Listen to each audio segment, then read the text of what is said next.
Hello and welcome to Amoeba Savant. My name is Nalinne Jones and this is the next part in Common Sense. It's called Thoughts on the Present State of American Affairs. Please subscribe.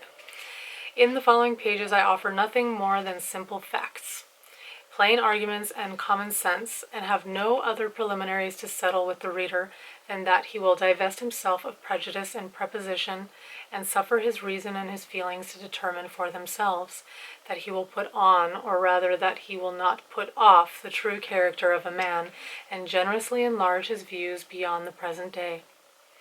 Volumes have been written on the subject of the struggle between England and America. Men of all ranks have embarked in the controversy from different motives and with various designs, but all have been ineffectual, and the period of debate is closed. Arms, as the last resource, decide the contest. The appeal was the choice of the king, and the continent hath accepted the challenge. It hath been reported of the late Mr. Pelham, and the footnote says, Henry Pelham was First Lord of the Treasury and Chancellor of the Exchequer from 1743 until his death in 1754. Who, though an able minister, was not without his faults, that on his being attacked in the House of Commons on the score that his measures were only of a temporary kind, replied, "They will last my time." Should a thought so fatal and unmanly possess the colonies in the present contest, the name of ancestors will be remembered by future generations with detestation. The sun never shined on a cause of greater worth. 'Tis not the affair of a city, a country, a province, or a kingdom, but of a continent, of at least 1/8 part of the habitable globe. 'Tis not the concern of a day, a year, or an age. Posterity are virtually involved in the contest, and will be more or less affected even to the end of time, by the proceedings now. Now is the seed time of continental union, faith, and honor. The least fracture now will be like a name engraved with the point of a pin on the tender rind of a young oak. The wound will enlarge with the tree, and posterity read it in full-grown characters. By referring the matter from argument to arms, a new era for politics is struck. A new method of thinking hath arisen. All plans, proposals, and I'm not sure what that means. It's "and" with a C and then a dot. You can't see it, but prior to the 19th of April, i.e. to the commencement of hostilities, are like the almanacs of the last year, which, though proper then, are superseded and useless now. Whatever was advanced by the advocates on either side of the question then terminated in one and the same point, viz., a union with Great Britain. The only difference between the parties was the method of effecting it, the one proposing force, the other friendship. But it hath so far happened that the first hath failed, and the second hath withdrawn her influence. As much hath been said of the advantages of reconciliation, which, like an agreeable dream, hath passed away and left us as we were, it is but right that we should examine the contrary side of the argument, and inquire into some of the many material injuries which these colonies sustain, and always will sustain, by being connected with and dependent on Great Britain. To examine that connection and dependence on the principles of nature and common sense, to see what we have to trust to if separated, and what we are to expect if dependent. I have heard it asserted by some that, as America hath flourished under her former connection with Great Britain, that the same connection is necessary towards her future happiness, and will always have the same effect. Nothing can be more fallacious than this kind of argument. We may as well assert that because a child has thrived upon milk, that it is never to have meat, or that the first 20 years of our lives is to become a precedent for the next 20. But even this is admitting more than is true, for I answer roundly that America would have flourished as much, and probably much more, had no European power had anything to do with her. The commerce by which she hath enriched herself are the necessaries of life, and will always have a market while eating is the custom of Europe. But she has protected us, say some. That she hath engrossed us is true, and defended the continent at our expense as well as her own, is admitted. But she has protected us, say some. That she hath engrossed us is true, and defended the continent at our expense as well as her own, is admitted, and she would have defended Turkey from the same motive, viz. The sake of trade and dominion. Alas, we have been long led away by ancient prejudices, and made large sacrifices to superstition. We have boasted the protection of Great Britain without considering that her motive was interest, not attachment. That she did not protect us from our enemies on our account, but from her enemies on her own account, from those who had no quarrel with us on any other account, and who will always be our enemies on the same account. Let Britain waive her pretensions to the continent, or the continent throw off the dependence, and we should be at peace with France and Spain were they at war with Britain. The miseries of Hanover. The German electorate of Hanover was invaded by the French during the 7 Years' War in 1756 to 1763. Last war ought to warn us against connections. It hath lately been asserted in Parliament that the colonies have no relation to each other but through the parent country, i.e., that Pennsylvania and the Jerseys and so on for the rest are sister colonies by the way of England. This is certainly a very roundabout way of proving relationship, but it is the nearest and only true way of proving enemyship, if I may so call it. France and Spain never were, nor perhaps ever will be our enemies as Americans, but as our being the subjects of Great Britain. But Britain is the parent country, say some, then the more shame upon her conduct. Even brutes do not devour their young, nor savages make war upon their families. Therefore the assertion, if true, turns to her reproach, but it happens not to be true, or only partly so, and the phrase parent or mother country hath been Jesuitically adopted by the king and his parasites, with a low papistical design of gaining an unfair bias on the credulous weakness of our minds. Europe, and not England, is the parent country of America. This new world hath been the asylum for the persecuted lovers of civil and religious liberty from every part of Europe.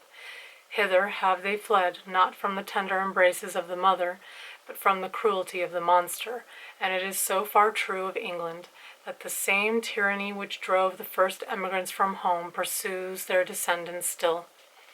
In this extensive quarter of the globe we forget the narrow limits of 360 miles, the extent of England, and carry our friendship on a larger scale. We claim brotherhood with every European Christian, and triumph in the generosity of the sentiment.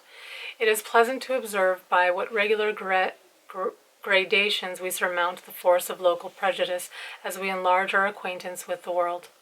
A man born in any town in England divided into parishes will naturally associate most with his fellow parishioners, because their interests in many cases will be common, and distinguish him by the name of neighbor. If he meet him but a few miles from home, he drops the narrow idea of a street and salutes him by the name of townsman. If you travel out of the country and meet him in any other, he forgets the minor divisions of street and town and calls him countryman, i.e. countryman. But if in their foreign excursions they should associate in France or any other part of Europe, their local remembrance would be enlarged into that of Englishmen. And by a just parity of reasoning, all Europeans meeting in America or any other quarter of the globe are countrymen for England. For England, Holland, Germany, or Sweden, when compared with the whole, stand in the same places on the larger scale, which the divisions of street, town, and country do on the smaller ones, distinctions too limited for continental minds. Not 1/3 of the inhabitants even of this province are of English descent.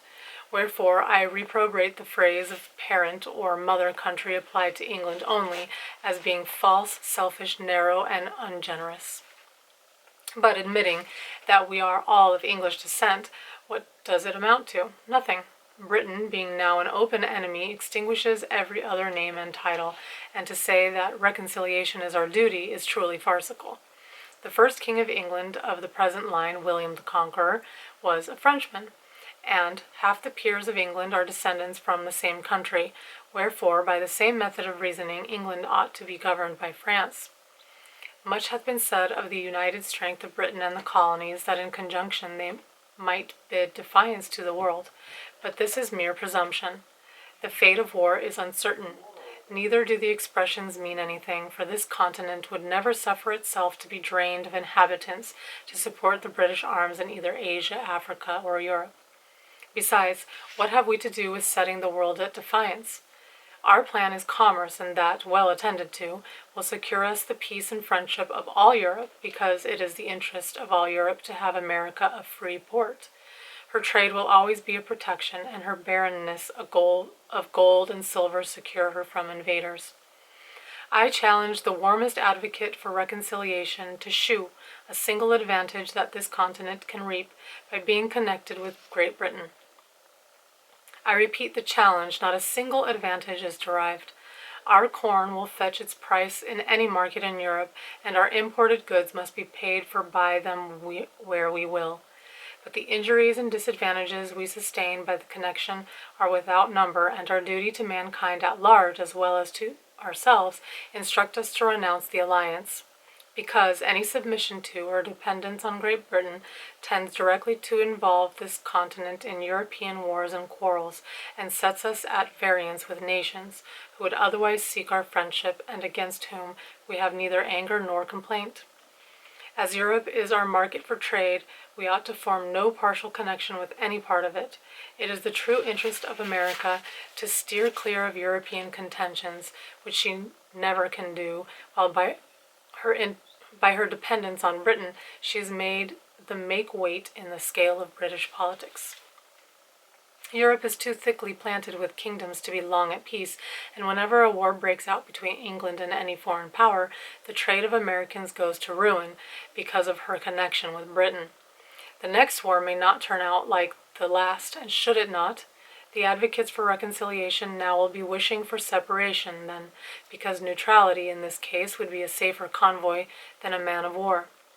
Everything that is right or natural pleads for separation. The blood of the slain, the weeping voice of nature cries, "'Tis time to part." Even the distance at which the Almighty hath placed England and America is a strong and natural proof that the authority of the one over the other was never the design of heaven. The time likewise at which the continent was discovered adds weight to the argument, and the manner in which it was peopled increases the force of it. The Reformation was preceded by the discovery of America, as if the Almighty graciously meant to open a sanctuary to the persecuted in future years, when home should afford neither friendship nor safety. Okay, I moved my camera because my cat's acting like a maniac, and I'm hoping to catch it. The inhabitants of that unfortunate... Where was I?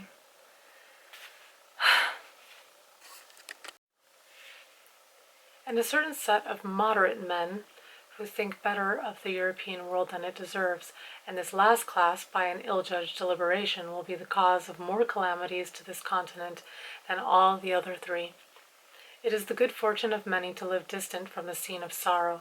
The evil is not sufficiently brought to their doors to make them feel the precariousness with which all American property is possessed. But let our imaginations transport us for a few moments to Boston. Occupied by the British since June 1774, Boston was besieged for a full year by the American forces, from April 1775 until the British evacuations in March 1776. That seat of wretchedness will teach us wisdom, and instruct us forever to renounce a power in whom we have no trust, whom we can have no trust. The inhabitants of that unfortunate city, who but a few months ago were in ease and affluence, have now no other alternative than to stay and starve, or turn out to beg, endangered by the fire of their friends if they continue within the city, and plundered by the soldiery if they leave it. In their present condition they are prisoners without the hope of redemption, and in a general of attack For their relief they would be exposed to the fury of both armies. Men of passive tempers look somewhat lightly over the offences of Britain, and still hoping for the best are apt to call out, "Come, come, we shall be friends again for all this." But examine the passions and feelings of mankind, bring the doctrine of reconciliation to the touchstone of nature, and then tell me whether you can hereafter love, honor, and faithfully serve the power that hath carried fire and sword into your land. If you cannot do all these, then you are only deceiving yourselves, and by your delay bringing ruin upon posterity. Your future connection with Britain, whom you can neither love nor honor, will be forced and unnatural, and being formed only on the plan of present convenience, will in a little time fall into a relapse more wretched than the first. But if you say you can still pass the violations over, then I ask, hath your house been burnt? Hath your property been destroyed before your face? Are your wife and children destitute of a bed to lie on or bread to live on? Have you lost a parent or a child by their hands, and yourself the ruined and wretched survivor? If you have not, then you are not a judge of those who have. But if you have, and still can shake hands with the murderers, then are you unworthy the name of husband, father, friend, or lover, and whatever may be your rank or title in life, you have the heart of a coward, and the spirit of a sycophant. This is not inflaming or exaggerating matters, but trying them by those feelings and affections which nature justifies, and without which we should be incapable of discharging the social duties of life, or enjoying the felicities of it. I mean not to exhibit horror for the purpose of provoking revenge, but to awaken us from fatal and unmanly slumbers, that we may pursue determinately some fixed object. It is not in the power of Britain or of Europe to conquer America, if she do not conquer herself by delay or timidity. The present winter is worth an age if rightly employed, but if lost or neglected, the whole continent will partake of the misfortune. And there is no punishment which that man will not deserve, but he who, or what, or where he will, that may be the means of sacrificing a season for so precious and useful. It is repugnant to reason, to the universal order of things, to all examples from former ages, to suppose that this continent can longer remain subject to any external power. The most sanguine in Britain does not think so. The utmost stretch of human wisdom cannot, at this time, compass a plan of short separation, which can promise the continent even a year's security. Reconciliation is now a fallacious dream. Nature hath deserted the connection, and art cannot supply her place. For, as Milton wisely expresses, never can true reconcilement grow where wounds of deadly hate have pierced so deep. John Milton from Paradise Lost, Book 4, 1667. I want to read that book too, by the way. Every quiet method for peace hath been ineffectual. Our prayers have been rejected with disdain, and only tended to convince us that nothing flattens vanity or confirms obstinacy in kings more than repeated petitioning, and nothing hath contributed more than that very measure to make the kings of Europe absolute. Witness Denmark and Sweden. Wherefore, since nothing but blows will do, for God's sake, let us come to a final separation, and not leave the next generation to be cutting throats under the violated, unmeaning names of parent and child. To say they will never attempt it again is idle and visionary. We thought so at the repeal of the Stamp Act, yet a year or two undeceived us. As well may we suppose that nations which have been once defeated will never renew the quarrel. As to government matters, it is not in the power of Britain to do this continent justice. The business of it will soon be too weighty and intricate to be managed, and any tolerable degree of convenience, by a power so distant from us and so very ignorant of us, for if they cannot conquer us, they cannot govern us. To be always running 3,000 or 4,000 miles with a tale or a petition, waiting 4 or 5 months for an answer, which, when obtained, requires 5 or 6 more to explain it in, will in a few years be looked upon as folly and childishness.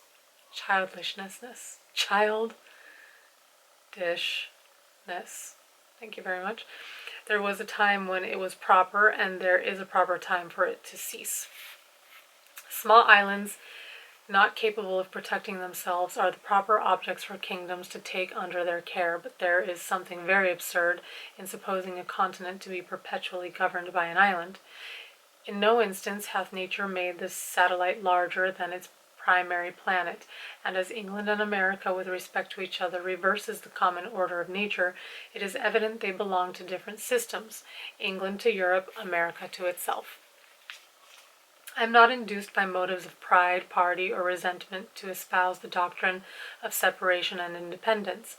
I am clearly, positively, and conscientiously persuaded that it is the true interest of this continent to be so, that everything short of that is mere patchwork, that it can afford no lasting felicity, that it is leaving the sword to our children and shrinking back at a time when a little more, a little farther, would have rendered this continent the glory of the earth.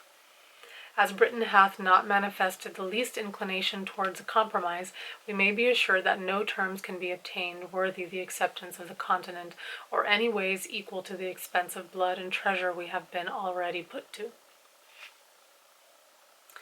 The object contended for ought always to bear some just proportion to the expense. The removal of North, or the whole detestable junto, or junto, I don't know, Junto, is a matter unworthy the millions we have expended. A temporary stoppage of trade was an inconvenience which would have sufficiently balanced the repeal of all the acts complained of, had such repeals been obtained. But if the whole continent must take up arms, if every man must be a soldier, it is scarcely worth our while to fight against a contemptible ministry only. Dearly, dearly do we pay for the repeal of the acts, if that is all we fight for in a just estimation it is as great a folly to pay a Bunker Hill price for law as for land. As I have always considered the independency of this continent as an event which sooner or later must arrive, so from the late rapid progress of the continent to maturity, the event could not be far off. Wherefore, on the breaking out of hostilities, it was not worth the while to have disputed a matter which time would have finally redressed, unless we meant to be in earnest. Otherwise, it is like wasting an estate on a suit at law to regulate the trespasses of a tenant whose lease is just expiring. No man was a warmer wisher for reconciliation than myself before the fatal 19th of April, 1775, the massacre at Lexington. But the moment the event of that day was made known, I rejected the hardened, sullen, tempered Pharaoh of England forever, and disdained the wretch that, with the pretended title of father of his people, can unfeelingly hear of their slaughter and composedly sleep with their blood upon his soul.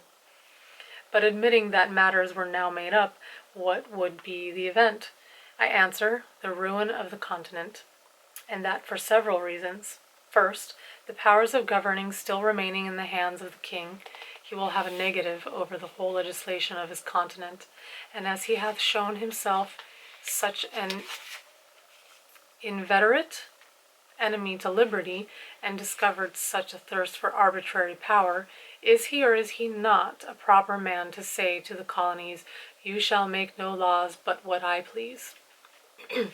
And is there any inhabitant in America so ignorant as not to know that according to what is called the present Constitution, that this continent can make no laws but what the king gives leave to? And is there any man so unwise as not to see that, considering what has happened, he will suffer no law to be made here but such as suit his purpose? We may be as effectually enslaved by the want of laws in America as by submitting to laws made for us in England. After matters are made up, as it is called, can there be any doubt but the whole power of the crown will be exerted to keep this continent as low and humble as possible? Instead of going forward, we shall go backward, or be perpetually quarreling or ridiculously petitioning. We are already greater than the king wishes us to be, and will he not hereafter endeavor to make us less? To bring the matter to one point, is the power who is jealous of our prosperity a proper power to govern us? Whoever says no to this question is an independent, for independency means no more than whether we shall make our own laws, or whether the king, the greatest enemy this continent hath, or can have, shall tell us there shall be no laws but such as I like. But the king, you will say, has a negative in England. The people there can make no laws without his consent. In point of right and good order, there is something very ridiculous, that a youth of 21, which hath often happened, shall say to several millions of people, older and wiser than himself, I forbid this or that act of yours to be law. But in this place I decline this sort of reply, though I will never cease to expose the absurdity of it, and only answer that England being the king's residence, and America not so, makes quite another case. The king's negative here is 10 times more dangerous and fatal than it can be in England, for there he will scarcely refuse his consent to a bill for putting England into as strong a state of defense as possible, and in America he would never suffer such a bill to be passed. America is only a secondary object in the system of British politics. England consults the good of this country no farther than it answers her own purpose. Wherefore her own interest leads her to suppress the growth of ours in every case which doth not promote her advantage, or in the least interferes with it. A pretty state we should soon be in under such a second-hand government, considering what has happened. Men do not change from enemies to friends by the alteration of a name, and in order to show that reconciliation now is a dangerous doctrine, I affirm that it would be policy in the king at this time to repel the acts of the sake of reinstating himself in the government of the provinces, in order that he may accomplish by craft a subtlety in the long run, what he cannot do by force and violence in the short one. Reconciliation and ruin are nearly related. Secondly, that as even the best terms which we can expect to obtain can amount to no more than a temporary expedient, or a kind of government by guardianship, which can last no longer than till the colonies come of age, so the general face and state of things in the interim will be unsettled and unpromising. Emigrants of property will not choose to come to a country whose form of government hangs but by a thread, and who is every day tottering on the brink of commotion and disturbance, and numbers of the present inhabitants would lay hold of the interval to dispose of their effects and quit the continent. But the most powerful of all arguments is, that nothing but independence, i.e. a continental form of government, can keep the peace of the continent and preserve it inviolate from civil wars. I dread the event of a reconciliation with Britain now, as it is more than probable that it will be followed by a revolt somewhere or other, the consequences of which may be far more fatal than all the malice of Britain. Thousands are already ruined by British barbarity. Thousands more will probably suffer the same fate. Those men have other feelings than us who have nothing suffered. All they now possess is liberty. What they before enjoyed is sacrificed to its service, and having nothing more to lose, they disdain submission. Besides, the general temper of the colonies towards a British government will be like that of a youth who is nearly out of his time. They will care very little about her, and a government which cannot preserve the peace is no government at all. And in that case we pay our money for nothing, and pray, what is it that Britain can do, whose power will be wholly on paper, should a civil tumult break out the very day after reconciliation? I have heard some men say, many of whom I believe spoke without thinking, that they dreaded an independence, fearing that it would produce civil wars. But it is but seldom that our first thoughts are truly correct. And that is the case here, for there are 10 times more to dread from a patched-up connection than from independence. I make the sufferer's case my own, and I protest that, were I driven from house and home, my property destroyed, and my circumstances ruined, that as a man sensible of injuries, I could never relish the doctrine of reconciliation, or consider myself bound thereby. The colonies have manifested such a spirit of good order and obedience to continental government as is sufficient to make every reasonable person easy and happy on that head. No man can assign the least pretense for his fears, and on any other grounds than such as are truly childish and ridiculous, viz., that one colony will be striving for superiority over another. Where there are no distinctions, there can be no superiority. Perfect equality affords no temptation. The republics of Europe are all, and we may say always, in peace. Holland and Switzerland are without wars, foreign or domestic. Monarchical governments, it is true, are never long at rest. The crown itself is a temptation to enterprising ruffians at home, and that degree of pride and insolence ever attendant on regal authority swells into a rupture with foreign powers in instances where republican government, by being formed on more natural principles, would negotiate the mistake. If there is any true cause of fear respecting independence, it is because no plan is yet laid down. Men do not see their way out. Wherefore, as an opening into that business, I offer the following hints, at the same time modestly affirming that I have no other opinion of them myself than that they may be the means of giving rise to something better. Could the straggling thoughts of individuals be collected, they would frequently form materials for wise and able men to improve into useful matters. Let the assemblies be annual, with a president only, the representation more equal, their business wholly domestic, and subject to the authority of a continental congress. Let each colony be divided into 6, 8, or 10 convenient districts, each district to send a proper number of delegates to Congress, so that each colony sent at least 30. The whole number in Congress will be least 390. Each Congress to sit and to choose a president by the following method. When the delegates are met, let a colony be taken from the whole 13 colonies by lot, after which let the whole Congress choose by ballot a president from out of the delegates of that province. In the next Congress, let a colony be taken by lot from 12 only, omitting that colony from which the president was taken in the former Congress, and so proceeding on till the whole 13 shall have had their proper rotation. And in order that nothing may pass into a law but that is satisfactorily just, not less than 3/5 of the Congress to be called a majority.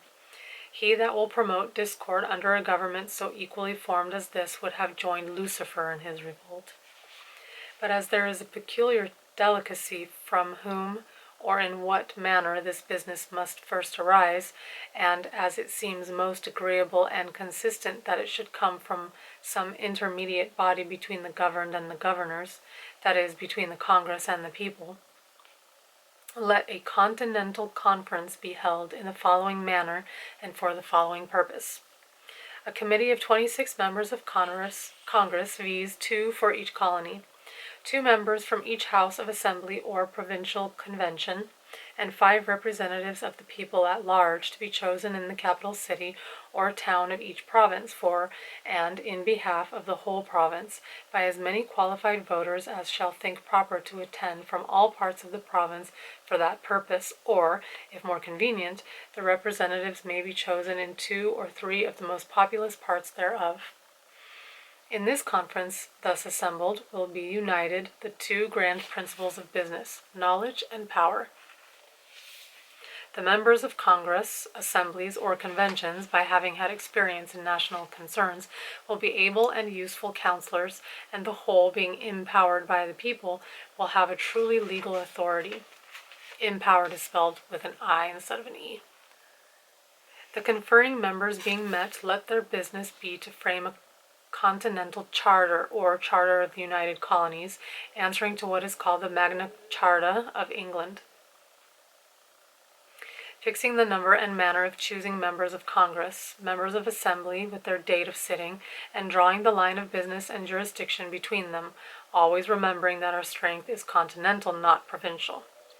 Securing freedom and property to all men, and above all things the free exercise of religion according to the dictates of conscience, with such other matter as is necessary for a charter to contain, immediately after which the said conference to dissolve, and the bodies which shall be chosen conformable to the said charter to be the legislators legislators and governors of this continent for the time being, whose peace and happiness may God preserve. Amen.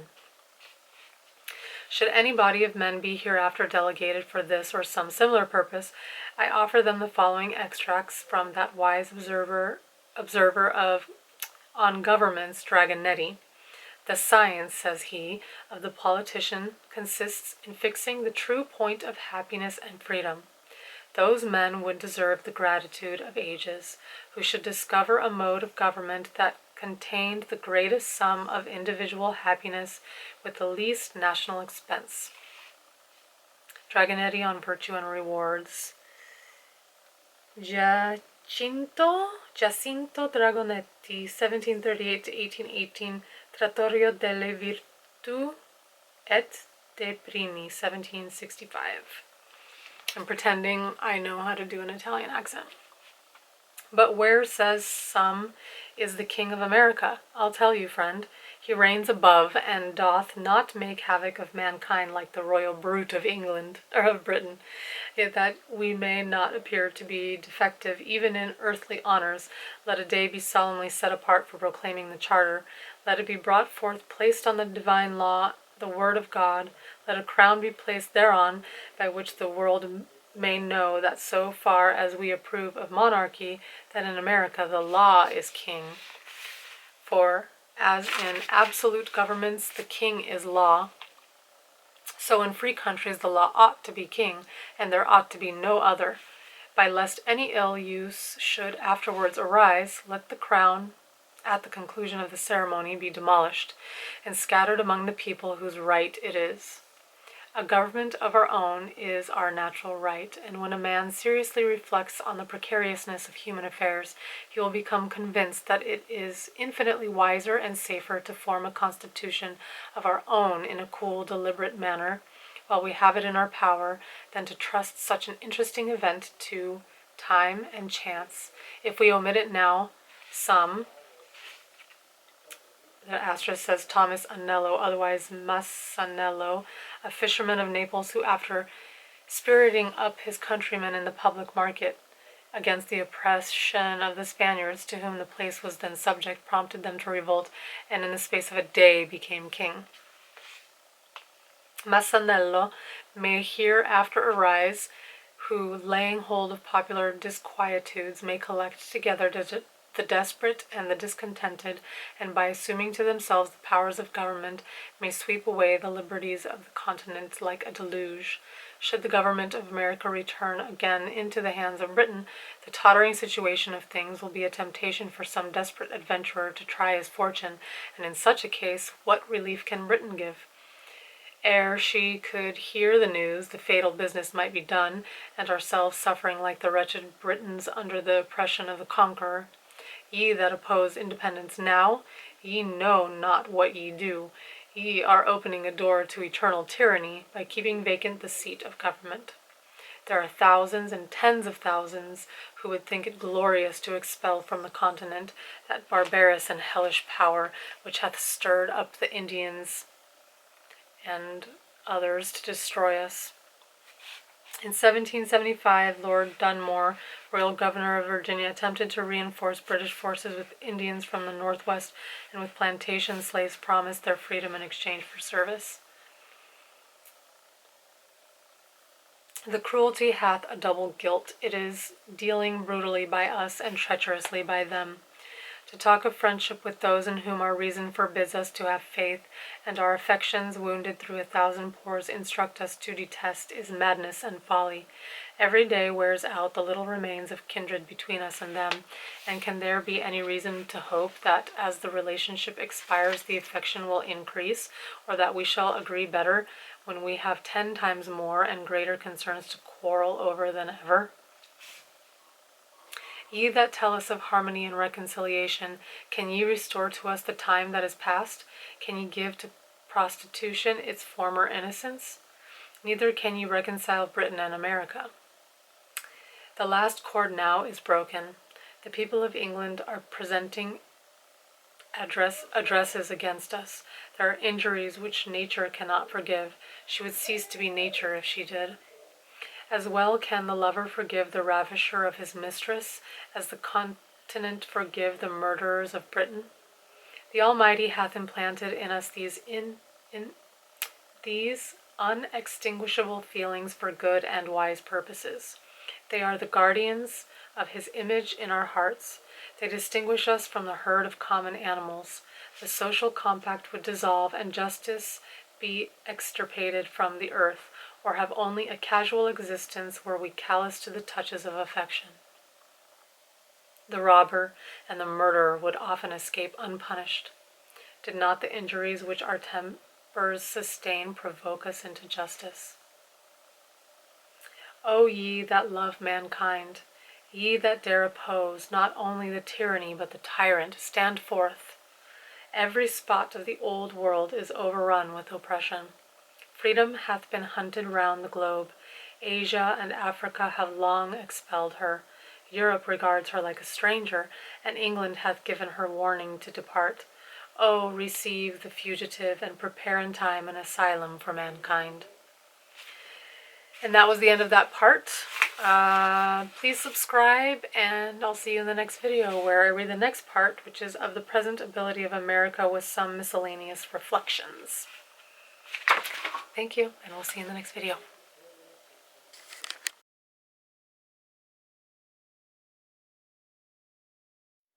Ugh, my eyes are burning.